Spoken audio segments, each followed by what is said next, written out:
Hi guys, the Exynos 2200 has been put to the test and the results are pretty bad. The GPU performance is quite disappointing, especially when compared to the Snapdragon variant. But there might be a reason for it besides the usual Exynos is bad. Before we get into it, definitely subscribe and hit the bell icon if you haven't to get daily tech updates, and drop a like if you enjoy the video. So the GPU on the Exynos 2100 was built in-house by Samsung and designed on AMD's RDNA2 architecture, and it turns out to be absolutely terrible in performance while consuming a lot of power. So Godin Reviewer ran some benchmark tests on the Exynos 2200, and the CPU is a little bit slower than the Snapdragon 8 Gen 1, which is expected because it's underclocked compared to the 8 Gen 1, and it's also about the same in terms of efficiency and power consumption. So the CPU isn't an issue with the Exynos 2200, and I was never really worried about the CPU performance. My main concern was with the GPU, and that's where we have a lot of issues. The Xclipse 920, while being more powerful than the Adreno 660 on the Snapdragon 888 and surpassing the Exynos 2100, it is noticeably worse than the Snapdragon 8 Gen 1 and also worse than the Apple A14 from 2 years ago. And if Iceuniverse is correct, it's also going to be worse than the Mali GPU on the Dimensity 9000. It also seems to consume more power than the Snapdragon 8 Gen 1, which already consumes a lot of power. So it is undeniably the worst GPU so far, which is very disappointing because the partnership with AMD was really hyped up and raised a lot of people's expectations, and we expected a very good GPU performance. Also, Samsung hyped this GPU way more than it needed to.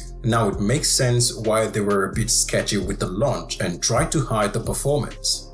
The Xclipse 920 on the Exynos 2200 is terrible, and Samsung hoped to quietly release it, sweep it under the rug, and hope everyone forgets about it. Now, AMD is a leader in the GPU industry, so their GPU shouldn't be performing this terribly. So here's what I think is going on with the Xclipse 920. The GPU is based on AMD's RDNA2 architecture, and that architecture is the foundation for PC gaming graphics, meaning it was designed to use a lot of power. So scaling it down to a smartphone's footprint is already a difficult task in itself. And also, it's a new architecture in the mobile space. Developers are gonna need some time to adjust their software to properly work with the GPU. So while I think improved optimizations can somewhat improve this lackluster performance, I'm quite disappointed with what I'm seeing with the Exynos 2200. Now, the performance is not the only issue with the Exynos 2200. There's also a display glitch that's going around, and I'll cover that in the next video. So definitely subscribe and hit the bell icon so you don't miss it.